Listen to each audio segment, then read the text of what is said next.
I want to be sure that if we're buying gold stocks to get exposure to the gold story, we're buying gold stocks that are cheap based on the current status quo. And so that's what we did. We looked for companies that were priced as if gold were at the time, I don't know, $800 or $1,000.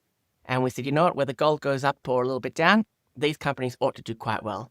Now, of course, we've had the double tailwind that gold prices have gone up. And a lot of these companies, not all of these companies, but a lot of companies have seen a lot of excitement come into them.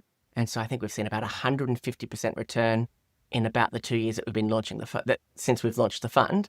Yeah, they're certainly helpful to have a view on the Yes. commodity, but my preference is to not be reliant on higher prices for the commodity to make money out of the equity investments. I don't take special situations in the way you just described it, but what I find is that by following our process, you look back and say, gee, I bought a lot of gold miners in the last 6 months, and it becomes a theme anyway from the ground up rather than identifying the macro factors Well, involved. you know what?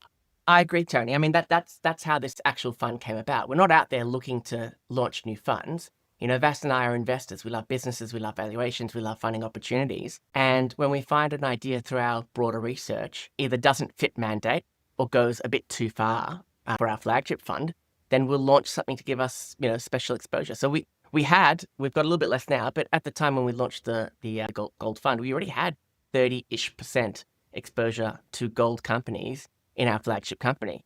Right. But we both wanted more, but we didn't think it was appropriate to have more than 30% Right. in what's supposed to be a diversified portfolio.